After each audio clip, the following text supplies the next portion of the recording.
okey ke lain haji? Apa dia? Okey ke lain? InsyaAllah mudah-mudahan. Teringat hari tu kan? Itu tapi ramai orang masuk hari tu. Ya.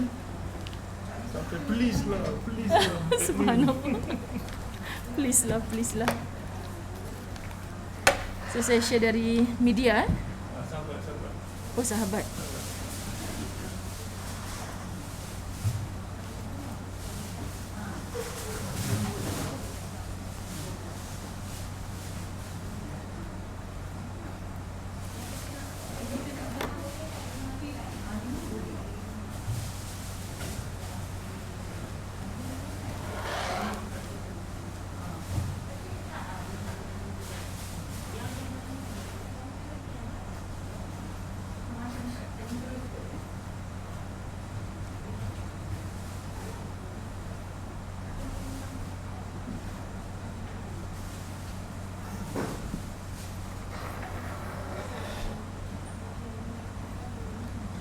Tak payah yang FB punya tak ya? Dah sambung kat sini. Ni? Dua-dua kat sini. Macam ni?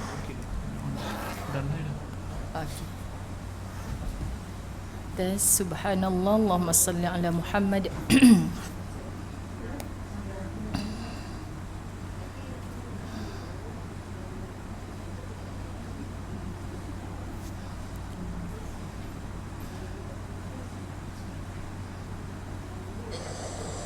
Dah sambung kat sini.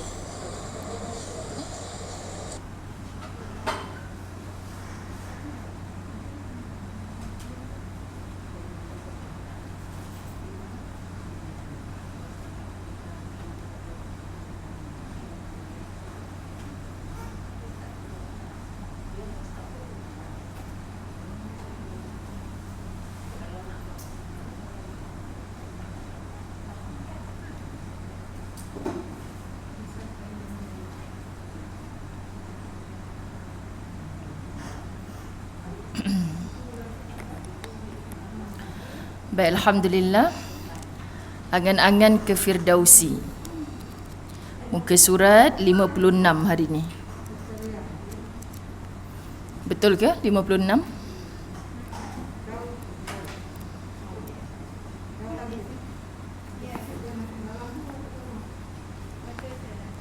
Kan 56. Baik, alhamdulillah, mari sama-sama kita mulakan dengan Ummul Kitab Al-Fatihah. A'udzu billahi minasyaitonir rajim. Bismillahirrahmanirrahim. Alhamdulillahi rabbil alamin. Ar-Rahmanir Rahim. Maliki yaumiddin. Iyyaka na'budu wa iyyaka nasta'in. Ihdinas siratal mustaqim. Siratal ladzina an'amta 'alaihim ghairil maghdubi 'alaihim waladdallin.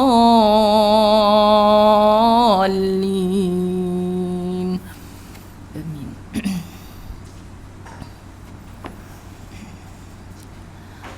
Bismillahirrahmanirrahim. Alhamdulillahi rabbil alamin. Wassalatu wassalamu ala asyrafil anbiya'i wal mursalin wa ala alihi wa ashabihi ajma'in. Rabbi syrah li sadri wa yassir li amri wa hlul uqdatan min lisani yafqahu qawli. Rabbi yassir wa la tu'assir ya karim. Rabbi zidni ilma warzuqni fahma. Assalamualaikum warahmatullahi wabarakatuh. Apa khabar semua? Alhamdulillah. Okay, wajah-wajah yang dirindui di Masjid Al-Mu'minun Subang. Okay, kita berada di sini untuk setiap hari Khamis minggu yang keempat. Okay, setiap hari Khamis minggu yang keempat. Jadi alhamdulillah, Allah izinkan kita bersama-sama. Pada pertemuan yang lepas kita mengaji buku Angan-angan ke Firdausi yang saya tulis pada asalnya dulu, sahabat-sahabat muslimin muslimat dirahmati Allah, adalah daripada hasil pembacaan buku Bidadari di Pintu Firdausi. Okey, jadi kita ulas satu persatu apa yang menyebabkan wanita itu masya-Allah dipuji sampai ke akhir episod kehidupannya dan membuka banyak mata hati. Penghujung kuliah kita pada tahun 2021, tahun lepas lah. Okey, lebih kurang sebulan yang lepas. Itulah dia, kita berakhir pada setia pada pasangan, yakni taat pada suami. Okey, jadi bila kita membahaskannya, alhamdulillah kita dapat ramai respon ketika itu. Okey, jadi semoga pada pelajaran hari ini bertajuk memberi manfaat kepada orang lain juga. Okey, insya-Allah membuka mata hati kita. Kerana apa yang kita nukilkan dalam buku ini bukanlah satu benda yang susah sangat, yang sukar untuk kita faham pun. Dia adalah kehidupan sehari-harian kita. Okay, semua kita boleh insya-Allah menjejakkan kaki kita ke dalam syurga itu kerana bukan dengan aktsaru amala, yakni amal yang banyak untuk kita masuk ke dalamnya. Bukan asbab solat dan puasa kita sangat, tetapinya kerana ahsanu amala, yakni amal-amal kita yang baik. Macam mana nak jadi baik itu? Amal yang benar-benar ikhlas kita persembahkan kepada Allah. Jadi kita sibuk mencari yang jauh. Kan orang kata kalau kita nak sebutkan gajah depan mata tak nampak, tapi semut seberang laut kita nampak. Dalam bab nak masuk syurga ni kadang-kadang sahabat-sahabat dirahmati Allah, kita sibuk mencapai yang jauh. Yang dekat depan mata kita ni kita buat tak tahu je. Padahal Allah dah buka luas, kan? Allah tarik kita ke dalam syurganya. Seolah-olahnya kita pula yang menarik diri kita untuk keluar daripada jalan-jalan syurga itu. Allahu Akbar. So antara jalan-jalan syurga untuk kita berangan-angan ke Firdausi ini, kita jadikan kenyataan. Kita mulakan pada bulan ini, minggu ini, dengan memberi manfaat kepada orang lain. So kita bedah buku, kita baca satu persatu. Adakah yang belum ada buku angan-angan ke Firdausi? Saya pula hari ni tak bawa. Dari kat nak sampai tadi cakap dengan ustaz, dia selalu kalau buku ni kita bawa ada dalam kereta, tapi kali ni lupa pula. Buku lupa nak bawa, keropok leko pula ingatnya. Salah sungguh. Ya. Baik, kita tengok. Membaca buku Bidadari di Pintu Firdausi tambah memuhasabahkan diri kita. Insaf, itu tulisan saya ketika itu. Tugas almarhumah yang kita ceritakan sebagai bidadari di pintu Firdausi sebagai guru sudah cukup memberitahu kepada kita betapa berkongsi ilmu dengan seramai hamba Allah kelak ia akan memberi manfaat kepada diri sendiri. Ilmu ni sahabat-sahabat dirahmati Allah pelbagai. Kita faham ilmu ni yang kita duduk belajar sampai dapat PhD, duduk universiti, maka berjauh hatilah orang yang tak pijak kaki ke tangga universiti. Kan ada orang yang cukuplah mengaji. Saya alhamdulillah ustazah SPM dulu dapatlah banyak A, tapi sebab saya anak orang susah, saya tak mengaji sampai universiti. Saya tak pandai jugalah. Tak semestinya orang yang tak ada sijil sahabat-sahabat adalah orang tak pandai. Siapa menekuni kitab Latahzan, kita belajar bahawa siapakah orang yang bodoh. Orang yang bodoh tu adalah orang yang tidak ada keimanan kepada Allah. Kan belajar macam-macam, tapi dengan ilmunya itu sama sekali tidak mendekatkan dia kepada Allah. Itulah orang bodoh. Allahu Akbar. Jadi kalau kita faham, tu kalau kita minum apa, kita boleh tanya dua orang haji kita ni lah. Kalau kita pergi kedai mamak ke apa, dia tarik 3 layer. Ada ke tidak? Kan? Saya tak reti lah nak minum benda macam tu. Kenapa dia nampak 3 layer? Kan sahabat-sahabat dirahmati Allah. Kadang-kadang bila saya tanya rasa dia macam mana? Bang sedap ke? Sedap lah. Kan macam-macam rasa ada. Tapi sebenarnya sahabat-sahabat muslimin muslimat dirahmati Allah, kita minum satu pun kalau kita menikmatinya, wah hilang dahaga tu sama je sebenarnya. Kan tak adalah kalau kita minum 3 layer tu sampai 3 hari kita tak payah minum air pula dah, tak ada. Kan tapi sebenarnya subhanallah bila kita dapat satu ilmu makin mendekatkan kita kepada Allah, itulah hamba Allah yang jauh lebih berkualiti. So kita tepuk dada tanya iman di mana tahap ilmu kita sekarang. Kita kenal diri kita.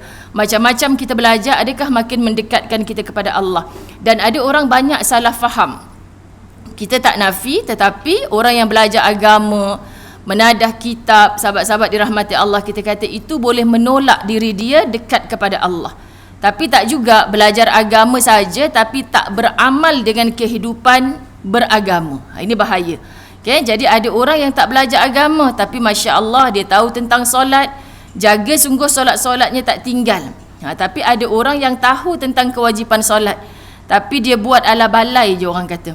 Kan yang penting aku solat sudah. Dia tak menekuni sungguh-sungguh, dia tak mengkhusyukkan diri dia dalam solat. Jadi ni bahaya. Sebab apa? Nampak macam belajar agama tetapi kehidupannya tidak beragama. Terlibat dengan penipuan, terlibat dengan rasuah, mengambil juga yang haram. Tak diambil secara terang-terangan, tapi dia tipu diri dia sendiri. Sedangkan sebenarnya dia sedang menipu Allah. Ini bahaya. Jadi biarlah kita belajar yang seadanya, tetapi kita beramal dengan ilmu yang kita pelajari. Subhanallah.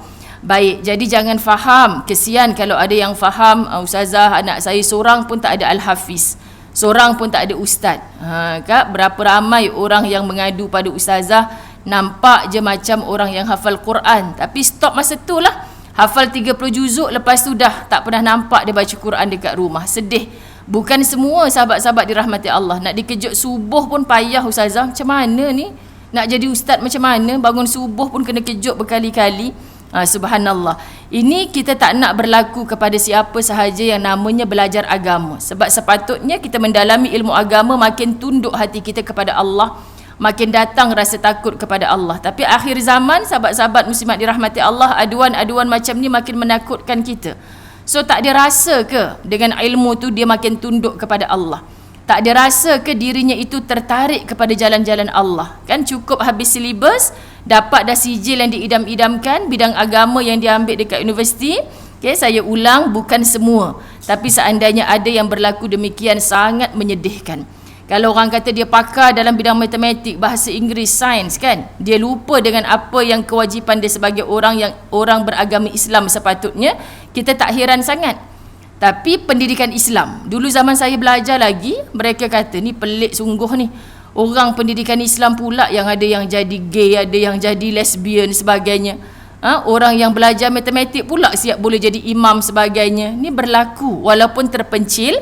Kalau zaman saya belajar ada wujud macam tu, sahabat-sahabat muslimin muslimat dirahmati Allah, tak heranlah tahun 2022 ni dah pakat terbalik segala. Bayangkan 20 tahun akan datang. Kan sebab itulah bila kita tengok ilmu konon yang kita dapat daripada hujung jari kita ni, kita kata ni zaman kita ni, zaman ibu-ibu yang sedang nak merebut syurga Allah, menjadikan angan-angan Firdausi ni sebagai kenyataan. Para alim ulama kita masih ramai di atas muka bumi Allah. Ada orang yang sudi nak menegur kita. Bayangkan ulama makin lama makin pergi meninggalkan kita. Dan dunia ini semakin tua. 20 tahun, 30 tahun akan datang anak-anak generasi yang baru kita lahirkan hari ini, bagaimana mereka nak menepis segala fitnah, segala godaan-godaan yang hanya di hujung jari je boleh dapat. Hari ini kita mungkin sekali scroll je, semua ada. Google semua ada. Ustazah Zai selalu cakap yang tak ada apa dalam Google tu, mak ayah kita je tak ada kan. Mak ayah kita tak ada, satu lagi apa yang tak ada? Kita Google tarikh mati kita, tak jumpa. Tarikh mati Ustazah Muzayyanah Abdullah, puas cari, keluar tarikh lain, sahabat-sahabat dirahmati Allah. Jadi maksudnya kita nak sebutkan apa yang tak ada, semua ada. Nanti zaman anak cucu kita lagi lah macam mana mereka nak menepis. Kekuatan iman mereka ni yang merisaukan. Sebab hari ni kita duduk diam kat rumah saja pun kita boleh terjebak dengan pelbagai dosa. Allahu Akbar. Baik, satu persatu kita perhatikan. Siapa sahabat-sahabat dalam talian yang dah semakin ramai ni, kita tengok buku Angan-Angan ke Firdausi muka surat 56. Muka surat 56. Ramai yang ada ni, tapi yang tak ada boleh hubungi tim khidmat Ustazah Zai insya-Allah. Rakan-rakannya menyatakan si bidadari syurga itu sentiasa tersenyum bila sampai di sekolah untuk memulakan tugas. Cerita-cerita yang sebelum ni kita tahu antara sifat dia adalah orang yang sentiasa mempamerkan senyum. Barulah kita faham kenapa Nabi SAW suka sangat seolah-olahnya satu perbuatan yang kita buat dapat pahala walaupun tak pakai apa-apa modal. Senyum saja, bukannya kena berlari 100 meter. Senyum sahaja pun dah dapat pahala, jadi ibadah. Sepertinya orang yang sedang bersedekah. Subhanallah, bukan mudah. Jadi kena latih sahabat-sahabat. Ustazah Zai selalu cakap macam susah kalau muka saya ni memang dari dulu memang nampak garang Ustazah. Memang muka saya memang muka macam ni. Kita tak boleh mememangkan dia. Faham tak sahabat-sahabat? Kita kena latih. Cubalah kita duduk depan cermin, latih muka kita. Memang garang kot kan. Sebab apa? Sebab mata sepit kan, kening nipis macam tu kot. Kena latih lah. Jadi umur-umur kita dah macam ni, kena latih senyum seorang-seorang. Kan, senyum muslimat dirahmati Allah apa pun yang berlaku. Sebab seorang guru, kawan-kawannya pelik bila sampai aja dekat sekolah, macam tak stres dengan kerja. Guru ni selalu mengadu, atas tekan dia, bawah tekan dia, anak murid yang keliling dia pun tekan dia. Jadi boleh gila sebelum waktunya kalau tak kuat. Sahabat-sahabat dirahmati Allah. Itu yang sahabat-sahabat saya, kau senang lah saya ngajar mokcik-mokcik kat masjid, dia kata kan. Dia pun komplain kat ustazah kan. Pahal kau orang cakap senang pula kan, tak payah nak siapkan bahan bantu mengajar kan. Kau duduk je bercakap mokcik-mokcik tu, dengar lah dia. Kalau yang tersengguk pun sengguk ajalah kan. Kau tak berani kan nak rotan makcik-makcik tu. Kalau kau rotan pun tak ada siapa datang. Jadi sahabat-sahabat dirahmati Allah, saya faham betapa stresnya mereka. Susah kadang-kadang nak senyum, dia kata. Tapi guru yang seorang ni Masya Allah datang dengan senyuman, seolah-olah satu semangat baru. Dan bila kita tersenyum pada kelompok yang susah nak senyum, automatically orang pandang muka kita, dia membawa satu aura positif.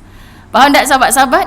Kalau orang tengah stres, kita datangi dia dengan wajah yang stres juga, stres campur stres jadi apa? Kan memang kusam, gelap gelita, tak nampak jalan dah. Kawan tengah stres, kita datang dia bawa nasi goreng bodoh. Ustazah suka sebut macam tu. Kenapa malam tadi masak nasi tak habis, pagi-pagi tak boleh nak keluarkan ayam, udang segala. Kalau aku biar je nasi sejuk ni nanti buang.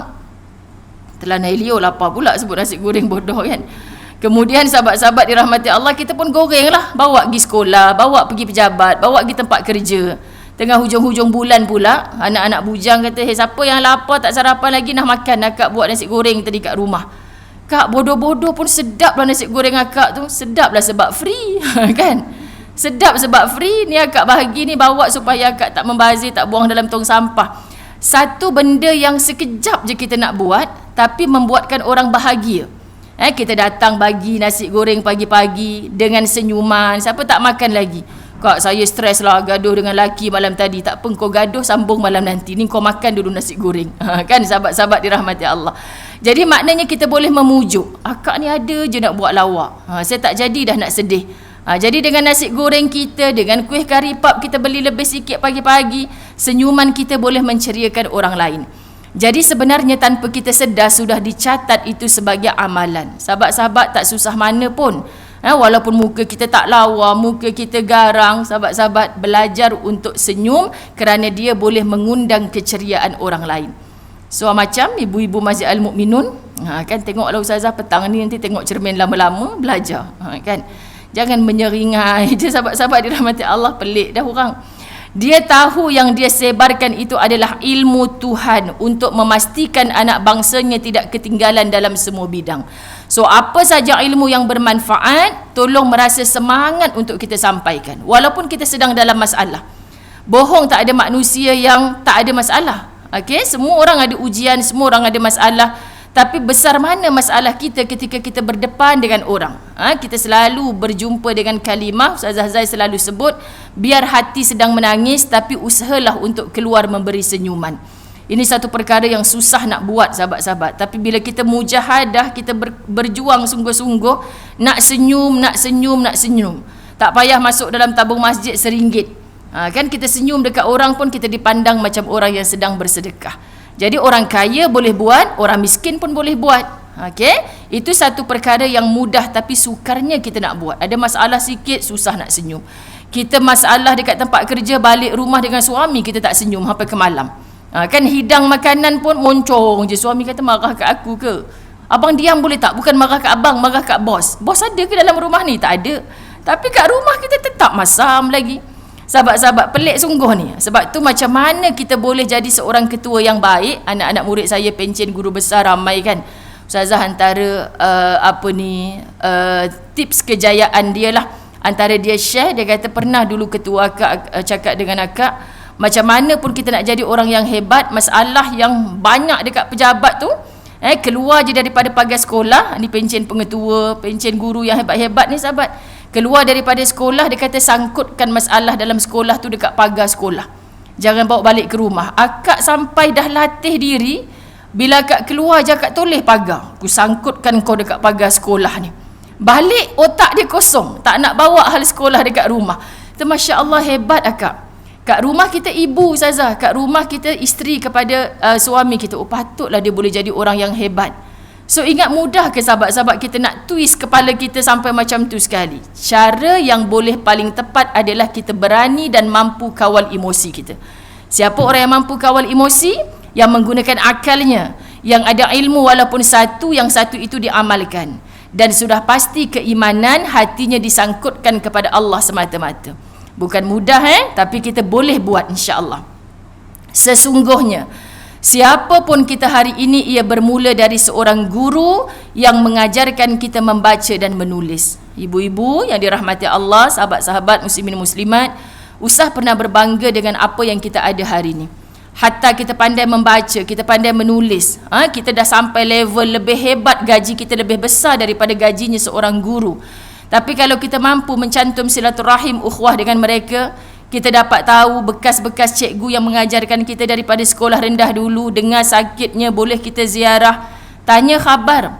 Tanya kabarnya. Kebetulan kita lalu dekat tempat dia, ziarah dia. Sebab tidak akan jadi kita yang pandai, yang hebat hari ini tanpa kita belajar daripada mereka. Subhanallah, terlalu banyak sungguh jasa guru kepada kita. Macam mana ibu-ibu mengakui tak? Sebab yang paling hebat dulu, guru saya pernah berpesan, setiap kali kita membaca Fatihah untuk mulakan kalamullah, baca Al-Quran, tolong niat hadiahkan Fatihah itu kepada guru yang mula-mula mengajar kita alif bata dulu. Ibu-ibu boleh ingat tak siapa yang mengajar kita alif bata mula-mula dulu? Bila kita flashback balik, arwah atuk saya ustazah. Kan ada orang lebih dahsyat, suami saya ustazah mengajar saya alif bata. Saya kahwin dengan dia, saya langsung tak pandai mengaji. Sekarang suami tu arwah dah. Semoga saya baca Quran walaupun masih merangkak-rangkak ni, pahala sampai kepada dia. Sebab kita takkan boleh berlari tanpa kita bertatih terlebih dahulu. Kat mana kita bertatih mengenal huruf? Jadi guru tadika kita tu jasanya lebih besar daripada guru yang mengajar kita di peringkat universiti. Ibarat macam itulah sahabat-sahabat dirahmati Allah. Lalu di kalangan pembaca buku ini mesti terdetik di hati, habis tu aku yang bukan guru ini bagaimana untuk ke syurga Tuhan? Dah mula dah yang mendengar hari ni dalam kepala, untungnya jadi Ustazah Zai, hari-hari mengajar, hari ni saja berapa kelas dah. Kan ada ramai orang yang cakap macam tu. Jadi kita senyum je lah sahabat-sahabat dirahmati Allah, sebab hanya kita yang tahu apa amalan kita, bagaimana hati kita ketika menyampaikan. Dan saya sendiri secara peribadi selalu rindu macam mana caranya ibu saya yang mendakwa tak pernah pergi sekolah, belajar tak tinggi, tapi asal jumpa orang asyik nak cakap benda baik je. Kadang benda yang berulang sama. Sepupu-sepupu kalau jumpa, tahu dah kalau jumpa mak engkau ni mesti cakap benda ini je lah. Kan? Benda apa? Kalau pergi rumah orang tu jangan lupa bawa oleh-oleh. Tak apa, sikit pun tak apa. Kalau pergi masa dapat gaji, beli lebih sikit 3 biji buah apple. Kalau waktu tak gaji tu goreng cekodok ke apa, bawa pergi rumah orang. Itu adab. Sahabat-sahabat dirahmati Allah. Ada je benda dia nak cakap. Jumpa kawan-kawan masjid pun macam tu. Kan rindu arwah mak kau, ada je benda dia nak cakap. Walaupun benda tu tak ada kita mengaji kat universiti. Baru terfikir, anak-anak tu kita yang tolong dia dengan doa. Kita ni minta tolong dengan Allah. Jadi mak-mak selalu kata, kita sibuk-sibuk kan, anak kita berbangga dengan anak kita nak jawab periksa. Macam manalah anak-anak kita ke asrama, jangan disebutkan, dicakapkan saja. Kita tengah malam pun walaupun tak nak ambil periksa, mak selalu cakap macam tu dengan kawan-kawan dia, kita pun kena bangun tengah malam juga. Kita minta tolong dengan Allah. Anak daripada asrama telefon, mak tolong besok paper yang paling susah, mak tolong doa. Nanti mak saya jawab, kau tak payah cakap lah minta doa, mak tengah goreng ikan pun nampak muka kau. Faham tak maksudnya sahabat-sahabat dirahmati Allah? Kita bila dah besar ni faham kenapa dia kata nampak apa saja teringat kita.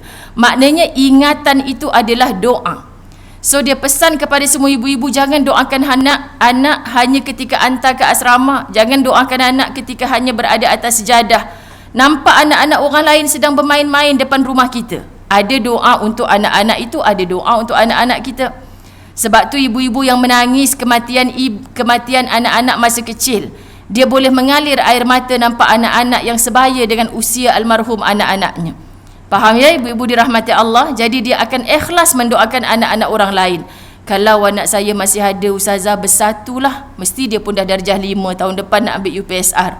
Dia teringat, so rupa-rupanya Allah uji dia kehilangan, barulah ikhlas hatinya untuk mendoakan, tak mesti anaknya, tapi anak-anak orang lain pun didoakan. Jadi kualiti hati yang macam ni yang dipandang Allah. Okey, kalau kita hanya bila anak nak UPSR baru kita sibuk tunggu dekat pagar sekolah. Bukan pagar sekolah, surau sekolah. Cikgu-cikgu kata, ibu ayah boleh bersurai, kita dah habis solat hajat, dah baca Yasin. Tak apa cikgu, saya nak duduk kat surau, nak baca surah Al-Kahfi pula. Cikgunya pening. Ustazah, ada ke amalan yang baca surah Al-Kahfi hari Selasa? Sebab hari ni paper matematik, susah. Jadi mak-mak tu penuh dekat surau, pakat baca surah Al-Kahfi, surah Ad-Dukhan, segala surah. Cuba tanya mereka, setahun amal tak surah Al-Kahfi tiap malam Jumaat atau pagi Jumaat? Tak buat ustazah, kecuali anak di UPSR tiap-tiap hari. Faham ke tak faham sahabat-sahabat dirahmati Allah? Kita rasa nak minta tolong dengan Allah saat betul-betul kita perlukan pertolongan, sedangkan setiap helaan nafas kita sedang ditolong oleh Allah. Faham? Jangan hanya mencari Allah saat susah, tapi sahabat-sahabat dirahmati Allah, masa kita sedang senang bersantai-santai mencari Allah, saat kita susah tak perlu bersusah payah sangat. Allah yang berlari mendapatkan kita. Saya selalu nak mengajak orang faham macam tu, supaya saban hari amalan Jumaat kita apa, setiap malam walaupun hanya 2 rakaat tahajud, buat istiqamah, jangan tinggal. Ini masa kita betul-betul perlu, sampai bengkak-bengkak kaki kita solat, bengkak-bengkak mata kita menangis dalam sujud. Tapi waktu lain kita tak teringat pun nak berpaut dengan Allah. Kita tak malu ke dengan Allah? Okay? Allah kata, aku ni wujud masa kau tengah susah saja ke? Allah tu Al-Hayyu, wujudnya Allah tu hidup selama-lamanya, takkan mati-mati. Tapi berapa ramai kita yang sedang menipu diri sendiri. Kita rasa Allah tu wujud saat susahnya kita saja. Minta maaf saya kena sebut benda ni sebab terlalu ramai. Kadang-kadang kawan-kawan saya dekat sekolah tu lah, kadang-kadang bila waktu yang tak UPSR, anak tu guard yang jaga sampai pukul 7 malam tak ambil-ambil lagi. Guard pun ada kerja juga nak balik. Kan sibuk kerja. Sahabat-sahabat hantar anak dekat pengasuh, sekejap-sekejap, kak minta maaf ya, ustazah kita pun ada kerja kita juga. Dia balik kerja boleh nak pergi shopping dulu, buat urusan itu ini, anak tu dah seharian ditinggal. Kan kita kata paling lewat pukul 6 petang ya ambil anak. Tak apa, bayar berapa pun saya sanggup. Bukan masalah bayar berapa, kita nak maghrib ni nak pergi surau, nak berjemaah dekat surau. Akak kat mana tu? Saya singgah ni ustazah, ziarah kawan, lepas tu dia bawa minum-minum semua. Sahabat-sahabat dirahmati Allah, kita biasa jaga anak orang, bukan tak ikhlas sebab tak pernah lagi charge lebih 1 jam sekian-sekian, tak pernah. Tapi tolong hormat orang lain. Okay, sebab kita ada masa untuk kita beribadah, untuk kita ke surau, masjid, hotline yang memang tugas kita, kita jaga sungguh-sungguh. Jadi jangan pernah bila kita rasa kita bayar, tak apa ustazah letak je situ, ustazah naik atas pun tak apa. Kan saya bayar lebih tu, bukan masalah bayar. Orang yang beramanah, dia takkan tinggalkan anak orang tu seorang-seorang.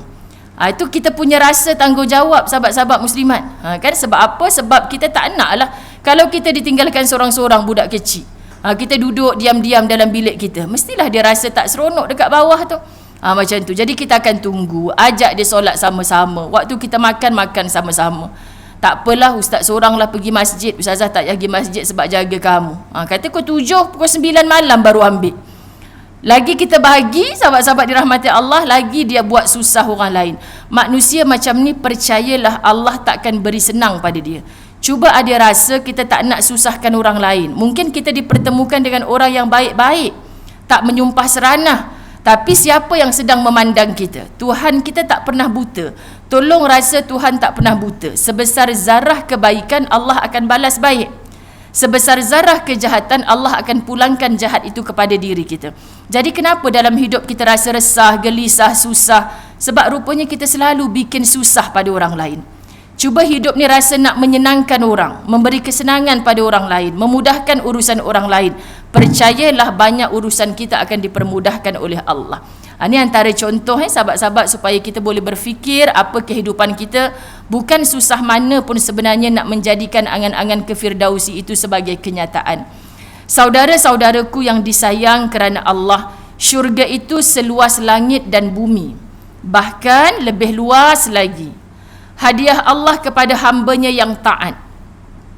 Taat maksudnya, sahabat-sahabat Masjid Al-Mukminun ingat lagi, pertemuan yang lepas ketika kita cerita tentang taat pada suami, dia tidak akan berlaku macam mana nak sebut, bulan lepas lah kita sebut bahawa orang yang taat Allah, cintakan Allah, jujur dan setia dengan Allah, insya-Allah akan melahirkan ketaatan, jujur, setia, cinta dan sayang kepada pasangannya.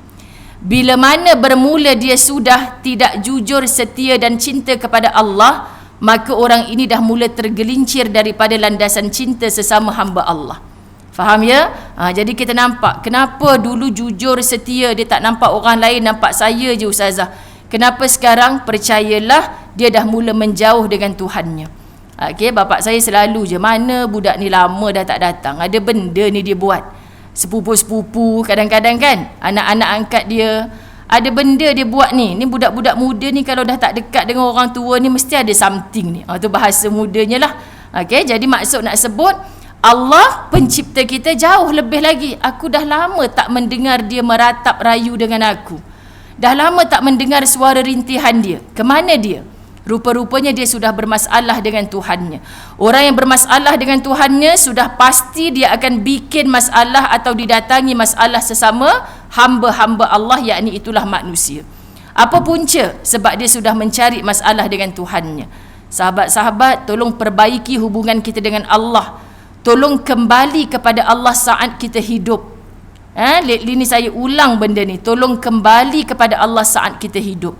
Sebab kita akan kembali kepada Allah saat kita mati. Dan kembalinya saat itu sudah tidak ada makna lagi. Hanya membawa bekalan yang benar-benar diterima oleh Allah. Tiba-tiba bila dihitung, dihisap, masuk dalam liang lahat, kita tak boleh menjawab segala soalan-soalan yang ditanya oleh Munkar dan Nakir, penyesalan datang.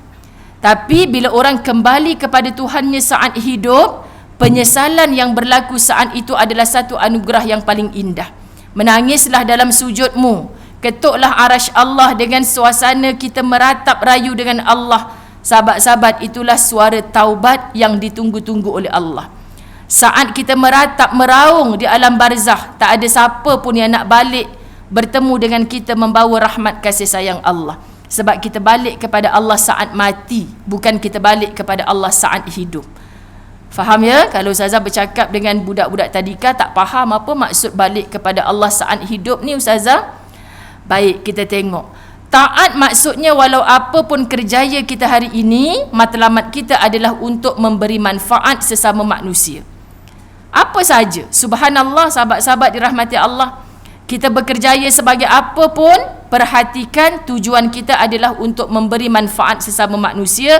Dan kita tahu memberi manfaat sesama manusia itu adalah satu perkara yang Nabi pernah sebut. Khairukum, siapa yang terbaik di kalangan kamu adalah manusia yang paling banyak memberi manfaat kepada manusia lain. So itu dikira ibadah. Nampak macam susah, tapi kerjaya apa? Okey, kita setakat jaga kaunter, jaga pondok guard dekat sekolah. Kita nampak sebahagian orang macam memperlekeh kerja tu. Tapi tak ada guard tu, siapa nak tolong anak kita untuk lintas jalan? Jumpa bapak dia dekat seberang jalan. Masya Allah, dia buat kerja dia dengan sungguh-sungguh. Anda tidak akan ditinggalkan oleh Allah.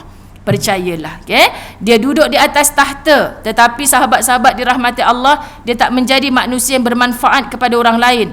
Bahkan orang rasa dia ni diktator yang sangat jahat, dahsyat. Menggunakan kuasa dia untuk menganiaya orang lain. Maka orang rasa susah memiliki ketua seperti itu. Kamu rasakan yang maha kuasa akan mendatangkan rasa takut luar biasa kepadamu. Takut macam mana? Takut nak mati. Sebab dia tahu dalam keadaan dia berkuasa, dia dah menyalahgunakan kuasa dia.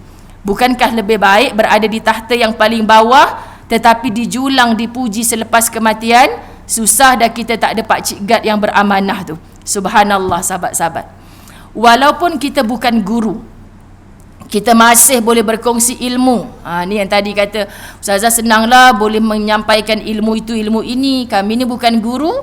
Tengok perenggan ni kata, walaupun kita bukan guru, kita masih boleh berkongsi ilmu. Ada di kalangan kita pandai menjahit, usah kedekut dengan ilmu jahitan. Macam ibu-ibu Masjid Mukminun Subang, ustazah saya belajar kursus dulu 3,000 tahu 3 hari. Kan? Kenapa nak ajar orang lain pula? Allahu Akbar, sahabat-sahabat. Saya senyum je bila orang macam ni. Kan? tolong bagi resipi sikit Kak, secret resipi. Nak tahu belajar sendiri. Kau main lagi sahabat-sahabat. Cuba kita bagi sungguh. Kan sebenarnya kita tak boleh tiru semangat dia. Kita tak boleh tiru sahabat-sahabat berapa nilai kasih sayang yang diberi pada orang lain. Bagi je. Kalau kita bagi resipi kan, kalau kita kata tak apa akak bagi resipi kau buat lah. Kan contoh saya buat apa ya, tabung umrah amanah saham akhirat RM1 tu kan. Saya tergelak je bila orang kata, Ustazah ada orang dekat tempat tu dia tiru apa yang Ustazah buat tu. Lah baguslah. Sebab apa bagus sahabat-sahabat dirahmati Allah? Kenapa dia tiru? Sebab dia kumpul seorang RM1 ahli karyah dia boleh bayar yuran tahfiz anak yatim hujung kampung. Masya Allah. Dia tiru daripada Ustazah. Memang saya cakap macam tu suruh tiru pun. Tapi dia tak join Ustazah punya. Dah kenapa tak ada kewajipan join yang Ustazah punya pun. Subhanallah, bertebaran. Hatta pembinaan Masya Allah, Allahumma salli ala Sayyidina Muhammad, Pusat Pendidikan Ar-Riayah di bawah Masya Allah Habib Ali Zainal Abidin kan. Ketika mula-mula dilancarkan, sahabat-sahabat, pengelola tu dia jumpa saya, Ustazah kami dapat idea sehari RM1 ni daripada tabung Ustazah. Ustazah okey ke? Lah okey. Walaupun saya tak ada dalam pendidikan ni sahabat-sahabat, dalam komiti pembangunan ni, saya rasa macam subhanallah, rupanya Ustazah dengan sehari RM1 ni Masya Allah banyak kesan dia. Dan kami juga ambil daripada muslimat melebur emas, sahabat-sahabat dirahmati Allah, emas-emas yang ditinggalkan, yang kita dah tak pakai, simpan buat apa sahabat-sahabat dirahmati Allah. Bagi sahabat-sahabat di Al-Mu'minun Subang yang belum tahu, saya ke apa ni, kematian pula dah apa, jiran saya terbakar rumah. Pagi tadi baru buat gotong royong, Masya Allah, terbakar rumah. Dan antara yang bila dah berakhir ni, benda yang paling kita macam boleh gelak lah kan. Orang dah hilang sedih, tak ada dah hilang seterusnya. Tapi bila jiran-jiran datang, dia kata, Ustazah tengok cincin jari akak. Saya tengok, ada cincin satu, tapi hitam kan Kak? Memanglah Ustazah dah terbakar. Cincin ni Ustazah hadiah hari jadi terakhir tahun lepas baru dapat Ustazah. Kan tak kenapa malam tu pula saya nak buka. Selalu saya pakai. Buka, dia ingatlah letak dekat almari, dekat hall rumah dia tu. Kan? Lepas tu suami ni balik dah tak ada apa boleh diselamatkan. Dia duduk almari yang setinggi tu sahabat-sahabat tinggal separuh je. Tinggal paras lutut je. Kan? Barang semua dah pecah, dah habis. Lepas tu dia duduk, dia kata, dia baca istighfar, astaghfirullahalazim, astaghfirullahalazim. Bohonglah kalau tak sedih. Nampak ada surah Yasin yang dah terbakar tepi-tepi dia, tapi nampak warna putih tulisan surah Yasin tu. Dia angkat, alihkan, rupanya cincin tu duduk bawah keratan surah Yasin tu. Jadi dia kata, sebab dia ingat letak dekat almari ni, jadi ada cincin tu kat situ. So saya kata, habis tu semalam jumpa-jumpa buat apa Ji? Apa lagi, sarung cincin lah, dia kata kan. Subhanallah, itu saja. Dan dia pergi dekat tepi, Masya Allah, dia jumpa satu gelang. Hak lain dah tak tahu letak mana Ustazah. Sebab yang ni memang ingat malam tadi buka letak kat situ. Saya kata kalau Allah kata masih rezeki, tetap masih boleh kita jumpa, masih kita boleh pakai. Walaupun duduk di bawah, habis dah sahabat-sahabat dirahmati Allah, hitam habis dah. Allahu Akbar. Jadi kita nak sebutkan itulah musibah orang Subang dekat dengan kejadian banjir Shah Alam, Puchong kan, sahabat-sahabat dirahmati Allah. Kita tengok sendiri dengan mata kita betapa bila ditimpa musibah, harta sebenarnya menjadi sampah. Belum lagi jadi jenazah. Seluruh harta kita tak boleh bawa balik pun. Mati ke alam barzah tu tak boleh bawa balik. Sedangkan ketika kita hidup ni, kita tinggalkan segala. Silaturahim kita terlupa, pendidikan agama anak-anak kita terlupa, terabai segala semata-mata nak mengumpul harta. Bila Allah datangkan musibah, baru kita kembali kepada dia. Bukankah sebenarnya di sebalik musibah itu ada hikmah, jalan-jalan untuk kita balik kepada Allah saat kita hidup. Masya Allah, tabarakallah. Jadi sahabat-sahabat dirahmati Allah, ilmu yang saya sebut ni ilmu apa saja. Jangan pernah bakhil, jangan pernah kedekut. Okay? Kalau kita rasakan ia memberi manfaat kepada diri kita, sudah pasti ia juga memberi manfaat kepada orang lain. So kenapa kita tak nak kongsikan? Masuk syurga Allah yang paling susah dengan jalan seorang-seorang. Tapi insya-Allah mudah nak masuk syurga dengan kita buat kerja secara bekerjasama, bersama-sama. Tebarkan kebaikan. Subhanallah. Ada di antara kita yang pandai memasak dan menjadi kaya dengan kepakarannya memasak. Kan ada orang kaya, pandemik ni mengajar, keluarlah pula roti jala jelita kan, macam-macam kan. Masya Allah, macam-macam color ada sahabat-sahabat dirahmati Allah. Kita pun Tiba 31 Ogos hari tu dah roti jala bendera Malaysia pun ada. Kan macam-macam. Jadi kita nak sebutkan mana datang idea macam ni. Kan tiba-tiba dia share kat Facebook untuk marketing. Orang tiru pula, tak payah sakit hati sahabat. Tiba-tiba lepas 3 bulan kita nampak mencanak naik perniagaan dia. Lepas setahun tiba-tiba merudum balik. Orang duk cari kita. Kenapa orang cari kita? Nanti orang kata, "Kak, tak samalah dengan akak. Walaupun design dia sama, rasa dia sama, tapi akak hantar tu dengan kasih sayang. Terasa sampai hati. Kotak dia tu akak siap ikat ribbon lagi. Kawan tu tak ada, rasa je sama. Sebab dia kan tiru resipi akak." Jadi orang tetap cari kita sebab orang tak boleh tiru semangat kita. Orang tak boleh tiru keikhlasan kita. Orang boleh tiru resipi kita, kaedah cara kita mengikat kotak sebagainya, tapi orang tak boleh tiru keikhlasan kita. Faham ya sahabat-sahabat dirahmati Allah? So jangan takut kalau kita jadi manusia yang ikhlas. Pertolongan Allah akan datang daripada pelbagai sudut tanpa kita jangka. Masya Allah.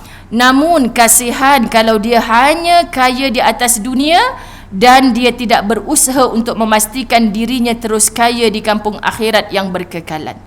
Sebab tu pagi tadi saya menulis kat mana? Pagi tadi saya tulis tentang infak van di FU kot. Saya tulis kat mana? Saya tak ingat. Tapi bawah tu tiba-tiba je Ustazah tulis, "Jom misi menjadi jutawan akhirat." Lebih kurang macam itulah. Sebab saya selalu sebut perkataan jutawan akhirat tu. Orang buat meniaga apa, MLM sebagainya kan, selalu ditekan. Apa hukum Ustazah pagi-pagi kita buka handphone je suruh menyeru nama sifu kita kan? Wang besar, wang besar. Boleh tak Ustazah macam tu?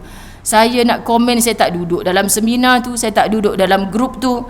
Kan Tuhan kita tetap Allah. Kalau hati kita bertuhankan wang besar, memang dah jatuh syirik lah jawabnya. Sahabat-sahabat dirahmati Allah. Nak bagi kaya, nak bagi miskin, bukan semua itu. Nak bagi kaya, nak bagi miskin adalah Ar-Razzaq. Sifatnya Allah yang maha pemberi rezeki. Jadi balik kepada Allah. Jadi amalan-amalan yang macam mana? Jangan kita buat perkara-perkara yang boleh menarik duit. Tetapi sahabat-sahabat dirahmati Allah, kita terlupa bagaimana untuk membelanjakan rezeki yang Allah bagi ke jalan-jalan Allah. Ini namanya infak yang menjadi satu payung besar. Di bawahnya ada zakat, di bawahnya ada wakaf, di bawahnya ada sedekah. Itu orang tanya, "Ustazah, orang-orang banjir ni layak tak terima zakat?" Kan sahabat-sahabat, sedangkan dekat bank tu duit dia berlambak lagi. Oh hebat akak tahu duit orang tu dekat bank banyak ke sikit ke kan? Takkanlah tak banyak duit Ustazah. Kereta dia yang tenggelam sampai bumbung tu, kereta hebat tu. Itu bayar berapa tu sebulan? Subhanallah, hebat sahabat-sahabat. Sedangkan ada al-gharimin, asnaf yang ketika mereka dalam susah, mereka dalam musibah, sahabat-sahabat, kita boleh bantu mereka melalui wang zakat. Jadi kalau kita berkira-kira kita tak ikhlas hati, memang banyak lagi asnaf yang lain kita boleh bagi. So tak payahlah bagi kepada mereka ni atas nama zakat kalau hati kita tak ikhlas. So isunya kita bagi ke tidak. Bila kita bagi, jangan kita bersangka-sangka di hati, "Nyesal pula aku bagi, rupanya duit dia dekat bank banyak tu." Kita raikan dia kerana apa? Kerana saudara kita sedang ditimpa susah. Orang yang merasa susah saat saudaranya susah, inilah orang yang akan dibahagiakan Allah. Orang yang sangat gembiranya orang lain, dia turut merasa gembira, orang ni pasti akan terus-terusan digembirakan Allah. Siapa orang yang paling sakit jiwanya, nampak orang senang, dia yang susah. Ini orang yang paling sakit jiwanya. So jangan jadi manusia yang sakit jiwa. Kan? Kita jumpa sekretari kata, awak okey, sihat. Tapi hati dia tak tenteram. Kenapa? Rupanya sebab ada dendam, sebab ada benci, sebab ada hasad dengan orang. Selamanya kita tidak akan tenang. So buang rasa-rasa begitu. Macam mana nak melatih jiwa? Merasa seronok bila orang lain seronok. Merasa turut susah berduka bila orang lain susah. Rasakan, kita cuci hati dengan cara macam tu. Dan minta tolong dengan Allah. Bantu aku ya Allah untuk membuang segala sifat-sifat mazmumah yang bersarang di dalam diri aku. Itu saat jahil aku ya Allah. Sekarang aku tahu ada sebesar zarah benci dalam hati ni, aku tak layak syurga ya Allah. Bantu aku ya Allah. Kenapa aku nak benci dengan si Polan tu? Aku dah maafkan dia ya Allah. Biar dia buat jahat ke aku, bantu aku untuk balas dengan kebaikan. Subhanallah sahabat, minta dengan Allah, barulah Allah permudahkan jalan-jalan yang kita nak tu. Ini kita rasa kita macam boleh buat baik tanpa bantuan Allah. Ibu-ibu percaya tak yang hari ni masih banyak lagi kerusi kosong ni? Sebab hanya yang dipilih Allah saja yang sampai. Hanya yang dipilih Allah, tapi bukan untuk membongkakkan hati kita ni. Pandang kiri kanan, aku seorang je yang hebat ni, tu lorong aku ni aku seorang je datang, hak lain tidak semua lah ni. Dah dia tengah dengar online ni sahabat-sahabat dirahmati Allah kan. Tak payah kita nak berbangga-bangga sebab Allah yang gerakkan kaki kita, Allah yang sihatkan. Saya nak start tadi, nampak, belum habis baca lah ni, tapi nampak dekat WhatsApp tu, Ustazah, kakak sipulan baru kena mild stroke. Ni rasa tanggungjawab kita sahabat-sahabat. Kan belum baca lagi, takut baca nanti kacau mood pula nak kuliah. Maknanya ada saja berita-berita, ya Allah, apa pula lah yang jadi macam tu. Sebab susahnya orang, kita turut merasa susah. Kasih sayang ni sahabat-sahabat dirahmati Allah akan memudahkan kita ke syurga. Sebab tu tugas Nabi yang paling utama kalau kita perasan, mencantumkan silaturahim, mencantumkan ukhuwah. Sahabat-sahabat daripada Mekah mengikut Nabi SAW hijrah ke Madinah, orang-orang Ansar bantu seadanya apa yang orang-orang Muhajirin perlukan. Ketika itu dibolehkan, hatta yang tak ada isteri diberikan isterinya. Jangan buat sekarang pula, Ustazah mangsa banjir boleh bagi isteri saya tak gemar dah ni bagi isteri saya kat dia, isteri dia tenggelam dah. Astaghfirullahalazim, haji jangan buat. Tu Nabi buat tu dulu Ustazah kan. Pelik-pelik, berguru dengan siapa lah, ni pelik-pelik. Kalau boleh bagi, syok juga Ustazah. Saya rasa macam nak tukar isteri dah sejak wedding anniversary ke-40 ni. Itu masalah tu muslimat. Okey, kita perhatikan lagi. Allahu Akbar. Dia lain dah yang Kak Rozi sebelum PKP dengan lepas PKP cara Ustazah Hazai ngajar. Sebab akibat bercakap dengan dinding lama sangat sahabat-sahabat. Jadi bila dia balik dekat pentas ceramah ni, dah lupa dah sikit ada adab dia. Tapi nak cerita jugalah. Sebab apa? Sebab kita takkan merasakan itu adalah teguran Allah untuk kita. Sahabat-sahabat, kalau kita rasa, alamak Ustazah ni terasa aku, banyak orang cakap macam tu. Jadi terasa itu sebenarnya perkara yang harus kita syukuri, kerana itulah hidayah. Ada orang cakap lah, hayya ala solah sebelah masjid, masa itulah dia baru nak start basuh kereta, maghrib-maghrib sahabat. Tak ada rasa bersalah. Allahu Akbar. Kan haji-haji datang naik motor, pakai jubah, pakai kain plekat. Jom kita pergi surau. Pergi dulu, aku baru nak start cuci kereta. Tak rasa bersalah. Subhanallah sahabat-sahabat. Mana rasa itu? Kita kalau boleh, kalau kita tak pergi masjid pun, nak masuk dalam rumah jadi imam pada isteri kita, pada anak-anak kita. Allah tahu hari ni aku tak sempat sungguh nak pergi masjid ni. Nyorok dulu sahabat-sahabat. Malu dengan Allah, malu dengan hamba-hamba Allah. Ini siap bermaksiat, dia tunjuk depan orang ramai. Kan? Ada aku kisah ni, wall aku ni, Facebook aku, siapa nak tegur kan? Suka hati akulah. Ini manusia bongkak. Okay, jadi jangan sampai kita dibegitukan, dimatikan hati kita daripada rasa takut dan rasa malu dengan Allah. Allahu Akbar. Mari kita perhatikan berapa ramai yang diberi kelebihan oleh Allah Subhanahu Wa Taala dalam bidang jahitan atau masakan, amat bakhil untuk berkongsi ilmu tentang kepakarannya. Katanya dia pernah dianiaya dan dizalimi oleh sahabat sendiri. Ini biasa sahabat-sahabat. Kan, berkongsi ilmu tentang kepakarannya, kemudian kawan itu buat perniagaan lain, mencuri segala ideanya. Dia menjadi kaya, bahkan kita terus miskin. Allahu Akbar. Berlaku tak sahabat-sahabat muslimat dirahmati Allah? Biasa je ni. So kita rasa kita macam dianiaya. Sabar dulu. Benarlah ujianmu datang dari pelbagai arah, macam-macam cara dan kelainan bentuk ujian. Duhai hati, cuba positif. Kita pandang di satu sisi. Kan, pandang satu sisi. Alhamdulillah, walaupun aku belum kaya, sekurang-kurangnya aku telah menjadi asbab seseorang untuk menjadi kaya. Faham tak sahabat-sahabat? Orang tu tiru resipi kita, yang kaya dia. Yang jatuh merudu miskin kita pula. Kan? Dia tiru saya punya Ustazah, design saya kena tiru. Saya letih lah sahabat-sahabat nak menjawab. Ustazah, apa hukum kita beli Siti Khadijah Vietnam? Kan? Apa tu saya tak faham. Tu yang saya hadiah ke Ustazah tu bukan Siti Khadijah sebenar, tu Siti Khadijah Vietnam. Kenapa cakap ke Ustazah? Ustazah tak tahu pun Siti Khadijah Vietnam ke ori ke tak ori ke sahabat-sahabat. Mana Ustazah tahu? Dia tanya pula hukum kat kita. Puaslah kita rujuk dekat sahabat-sahabat lain yang dalam kepakaran bidangnya itu kan, muslimat dirahmati Allah. Tanya hati kita ketika kita berbuat tu bagaimana. Dan orang tu ada tak dia bagi kan?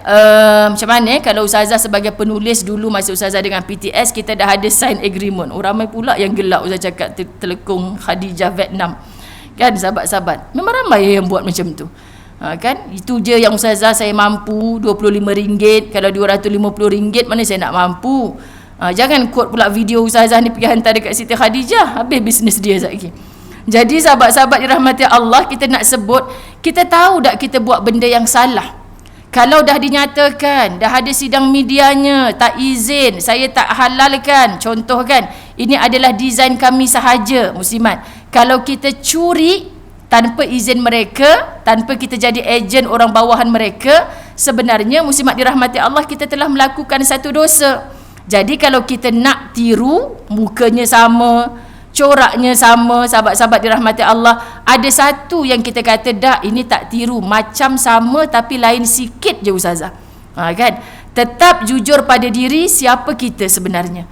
Kalau memang ada niat menipu, maka menipu itulah yang dosa. Desain sama, sahabat-sahabat dirahmati Allah, itu perkara biasa. Faham maksud saya? Tapi niat untuk menipu, niat untuk menzalimi, kita jual yang tak ori. Tiba-tiba kita bagi tahu orang ni yang ori ni. Saya ambil dekat Siti Khadijah, padahal dia ambil dekat Vietnam, boleh jual RM25. Macam Ustazah Zain memang kena tipu sokmo lah, sebab saya tak tahu mana yang ori, mana yang palsu. Alhamdulillah Ustazah tak pernah beli telekung, semua orang bagi kan. Jadi dia kata apa, sahabat-sahabat Ustazah dia yang ori saya bagi, tak, yang ni saya bagi kat Ustazah, saya balik daripada Vietnam, tapi sama macam telekung Siti Khadijah. Kak, apa bezanya, saya pakai sama je. Bila orang bagi yang ori ke tak ori, asalkan kita boleh pakai solat, muslimat dirahmati Allah, tutup aurat sempurna, okey je. Tapi memang ada orang yang boleh kenal ori tak ori tu, dia boleh kenal. Saya rasa macam tambah stres je kalau kita dapat sesuatu kita belik kan. Lepas tu ada satu scanner pula, ori ke tak ori ni kan. Adakah itu syarat untuk mengesahkan solat kita? Orang bagi pakai je lah, suka pakai, tak suka kita hadiah atas hadiah. Saya tak pakailah, colour hijau merelit macam ni saya tak pakailah. Ada kawan yang suka colour hijau. Kak, ni ada orang bagi saya tak suka colour hijau, saya suka colour merah je. Kak, pakai je hijau ni solat, supaya orang lain yang bagi kat saya tu dapat pahala. Jangan buat lap kaki pula. Amboi, kayangan sungguh, telekong colour hijau tu buat alas kaki. Sahabat-sahabat melampau kita ni, tak menghargai sama sekali. Okay? Jadi berhati-hati kat situ. Apa tadi? Walaupun aku belum kaya, sekurang-kurangnya aku telah menjadi asbab seseorang untuk menjadi kaya. Masya Allah. Inilah namanya memberi manfaat kepada orang lain. Terus bersihkan hati, sangka baik dengan Allah, doakan rakan kita itu dalam kebaikan. Senangnya Ustazah tulis, senangnya Ustazah cakap, yang sakit tu saya tahu Ustazah. Kan? Jawab lagi sahabat-sahabat. Selagi mana kita dalam sakit hati tu, memang kita takkan habis lah. Tidak ada titik noktahnya, tak ada. Jadi saya nak tolong akak macam mana lagi? Soalnya di sini. Cuba semua benda sahabat-sahabat dirahmati Allah kan. Selama aku berjiran dengan dia, aku memang tak pernah tolong apa pun. Tiba-tiba hari ni dia curi resipi aku, dia jual satu taman ni. Padanlah muka aku, malas sangat. Ada resipi sedap-sedap tapi aku malas nak buat. Kan ada sahabat-sahabat dengan jiran saya tu pun saya boleh bergurau. Ustazah, cuba tengok Ustazah, periuk Nokza tu dalam kotak lagi, baru beli Ustazah, tak sempat pakai. Kan apa cara kita nak gurau dengan dia sahabat-sahabat? Tak apa Kak, Allah sayang, tu Nokza yang boleh bawa ke syurga, insya-Allah rumah akak terbakar ni. Sebab apa? Akak kan orang sibuk macam saya juga. Kalau ada belum tentu lagi masak kan. Kik betul juga Ustazah. Yang ada kat rumah tu tapi tak dipakai, nanti Nokzanya datang. Kenapa beli aku RM800 tapi tak masak pun? Baik RM800 tu kau bawa masuk dalam tabung Masjid Al-Mukminun. Kan? Bila saya sebut macam ni, alamak Ustazah, jenuh kita nak menjawab depan Allah. Semua Allah akan tanya. Harta benda kat rumah tu semua Allah akan tanya. Saya belajar banyak daripada mangsa-mangsa banjir. Comel aja sahabat-sahabat. Ustazah, cuba tengok meja makan akak tu Ustazah. Kan? Kenapa Kak? Meja lipat je tu. Nanti kalau banjir lagi senang, lipat je bawa naik atas. Tak ada dah yang berat-berat Ustazah. Nangis tengok hari tu. Tapi kita nak buat macam mana? Boleh juga makan berdua-duaan juga. Anak dah besar-besar, dah ada rumah sendiri Ustazah. Jadi akak berdua je dengan abang tu. Kawasan ni rasa macam kalau hujan lebat sikit memang mudah masuk air. Jadinya saya beli macam tu je lah meja. Boleh Kak makan. Masak apa pagi tadi? Masak apa ni? Masa tu dia masak ikan temenung, masak lemak kuning. Oh sedapnya sahabat-sahabat kan. Jadi dia kata makan sedap, bertambah lagi. Oh meja mahal ke meja murah makan bertambah juga. Ada kita makan meja mahal, sahabat-sahabat dirahmati Allah, makannya jadi sikit. Kan tak payah tambah bang, beli meja ni mahal, duit kita habis beli kat meja ni 20 tahun dulu kan. Tak ada. Sama je muslimat dirahmati Allah. Ternyata selama ini kita hidup hanya memenuhkan syahwat hawa nafsu kita sendiri. Betul tak? Okay, apa sahaja bila dah kehilangan baru kita rasa Masya Allah Tuhan, ternyata kita boleh hidup dengan seadanya. Patutlah dulu mereka merebut syurga, si kaya raya bernama Abu Bakar tidak menggunakan kekayaannya hanya untuk dirinya sendiri. Baru kita faham sebenarnya mereka boleh hidup je pun. Patut dalam kitab La Tahzan tu maksud kekayaan apa? Yang mempunyai 1 botol air mineral dengan 1 potong roti. Itu dah dikira kaya kerana dia tidak akan kebuluran. Tapi kita merasa kaya dengan lauk dah 4 jenis, tambah lagi 1 jenis, sahabat-sahabat dirahmati Allah. Tapi akhirnya kita buang, kita menjadi saudara-saudara iblis. Allahu Akbar. So musibah untuk menundukkan hati kita. Jangan pernah berkeluh kesah dengan musibah sebelum kita mengambil ibrah akan musibah. Berlaku kepada orang lain, tapi yang terbuka hati mungkin kita. Jadi yang ditimpa musibah, Allah sedang angkat darjat. Kamu ditimpa musibah, harta benda kamu habis, hanyut, terbakar, tapi kamu berkeluh kesah menyalah-nyalahkan Allah. Dah elok ditinggikan darjat oleh Allah, kamu pula yang turun ke bawah semula. Faham maksudnya? Okey, jadi bagaimana perjuangan kita yang paling besar adalah nak merebut tingginya darjat kita di sisi Allah. Pelbagai cara Allah boleh letakkan kita pada darjat yang tertinggi itu. Subhanallah. Dia kan rakan kita, mana tadi? Terus bersihkan hati, sangka baik dengan Allah. Doakan rakan kita itu dalam kebaikan. Dengan doa akan menghindar syaitan terus membisik-bisikkan kejahatan dalam hati kita. Itu sebab kadang-kadang BFF boleh jadi musuh. BFF engkau saja. Kan rupa-rupanya dia tiru teknik engkau berniaga. Macam mana kita nak mendoakan kebaikan sahabat rezeki dia? Kalau itu rezeki aku, Allah takkan salah alamat hantar kepada dia. Mungkin cara usaha aku ni kurang bagus kot. Mungkin ikhlas hati aku ni kurang mantap kot. Kita cari sahabat-sahabat, pasti kita akan berjumpa. Dia kan rakan kita, sahabat kita. Bahkan terkadang dia adalah adik-beradik dan saudara kita. Sebab duit, berapa ramai orang putus hubungan adik-beradik. Sebab duit, berapa banyak orang putus saudara.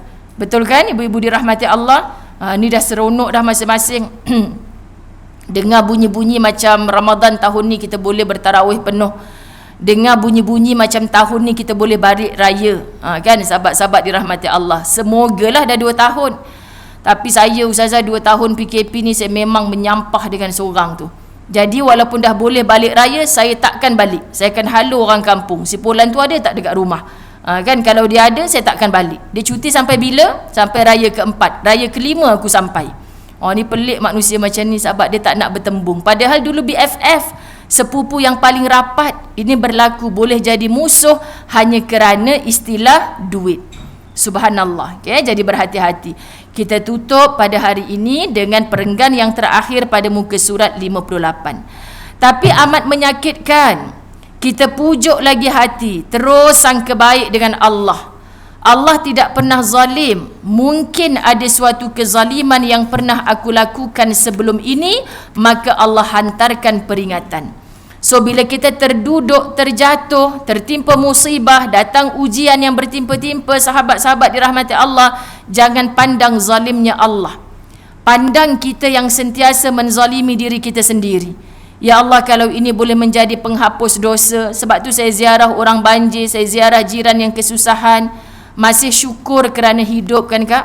Jiran saya tu sahabat dah lama dah tak drive kereta malam. Tiba-tiba malam tu dia rasa nak pergi ambil isteri dia dekat pejabat. Dia nak ambil isteri dekat pejabat. Anak-anak dia pelik. Mustahil lah ayah pergi ambil. Mama dah lama dah sebab mata ada masalah. Okay, jadi tiba-tiba dia keluar. Dan litar pintas tu berlaku dekat main Swiss, dekat betul-betul pintu bawah lah. Jadi bayangkan kalau masa tu suasana itu selalunya dia berada dalam bilik. Dia keluar rumah dengan jeritan api daripada jiran-jiran. Mesti dia dah tak jumpa jalan keluar dah. Tengok bagaimana cara Allah nak menyelamatkan. So saya kata masih banyak yang perlu disyukuri kerana tak ada yang kehilangan nyawa. Tak ada apa-apa kecederaan sehingga dia tak mampu beribadah kepada Allah. Betul dah Ustazah, betul. Masih lagi boleh bertaubat kepada Allah. Dan hari ni kejiranan kami sahabat-sahabat Allah macam pesta hari-hari. Kawan-kawan pencen dia, hatta kawan sekolah yang tahu dekat Facebook datang saling menziarah. Pagi tadi ustaz balik daripada gotong royong, bang, ramai yang dekat 40 orang ada abang rasa. Orang yang tak pernah nampak pun ada tolong. Masya Allah. Sahabat-sahabat dirahmati Allah. Sebab apa? Itu rupa-rupanya Allah nak tegur kita. 2 tahun dah kita tidak bertetangga. Okay, dengan adanya satu musibah, kita semuanya bekerjasama untuk memberi bantuan kesenangan. Masya Allah. Begitulah musibah banjir baru-baru ni. Kan begitu jugalah musibah betapa umrah dihalang baru-baru ni. Sebulan je sahabat-sahabat dah dapat dah berita baiknya semalam. Tapi dalam sebulan ni semua owner-owner travel boleh duduk satu meja, berbincang macam mana nak bagi pulih semula, nak bagi baik semula. Oh, dulu hok ni tak kawan dengan ni, hok ni tak kawan dengan ni. Lepas tu semua ahli-ahli politik depa jumpa, tak kira biru, oranye, hijau, semua depa jumpa.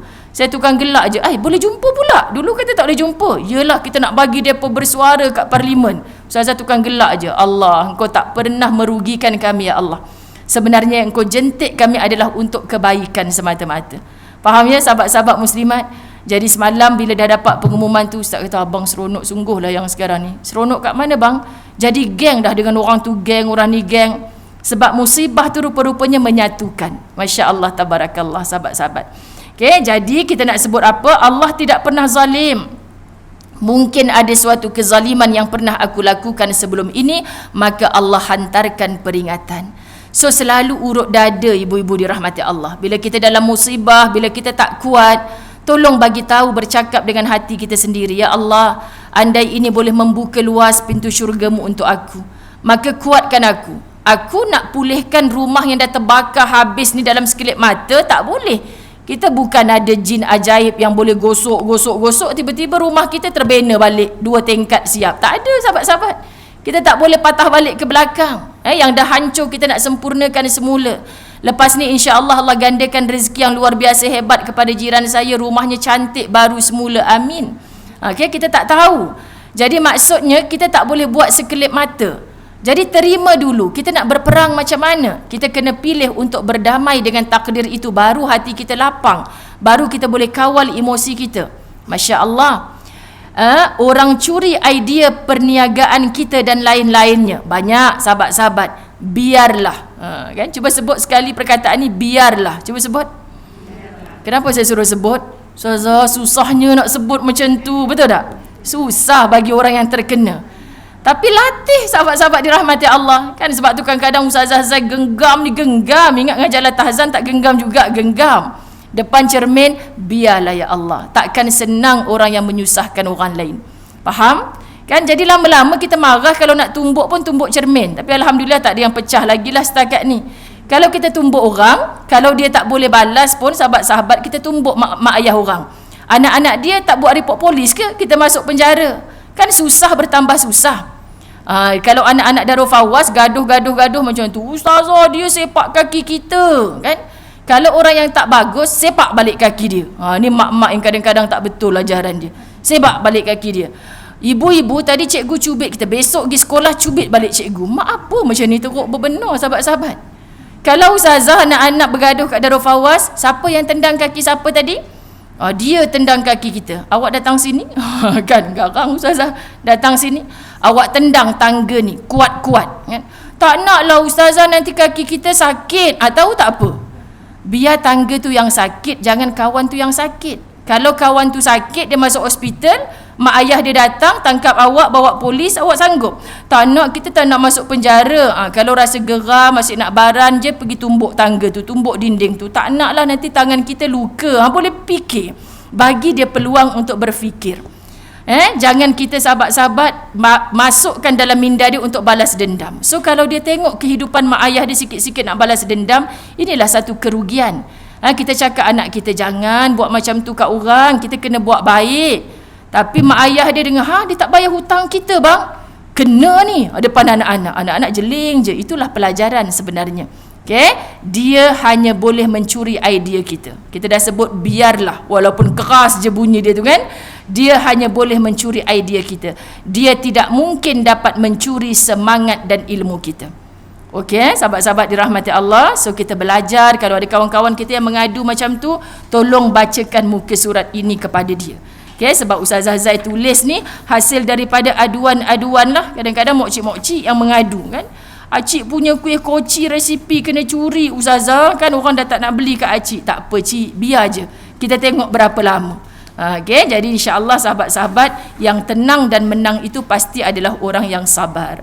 Okey, moga kita mendapat manfaat pada pertemuan hari ini. Insya-Allah sahabat-sahabat muslimin muslimat dirahmati Allah, akan datang Kak Rozi ke Kak Aida akan bagi tahu ustazah lah, kita sambung balik bab yang sama pada muka surat 59 insya-Allah. Okey, ampun maaf, kita tutup dengan doa. Bismillahirrahmanirrahim. Allahumma salli ala sayyidina Muhammad. Allahumma salli ala sayyidina Muhammad. Allahumma salli ala sayyidina Muhammad. Ya Allah, ya Rahman, ya Rahim, ya Arhamar Rahimin, kami menadah tangan menagih kasih sayang dan rahmat-Mu ya Allah. Pandang kami dengan pandangan rahmat dan kasih sayang-Mu. Jangan Engkau lepaskan kami daripada pandangan rahmat-Mu walau dalam sekerdipan mata. Kami pohon ya Allah, lembutkan hati-hati kami yang keras ya Allah. Kau bantu kami untuk membunuh segala sifat-sifat mazmumah yang bersarang di dalam diri kami ya Allah.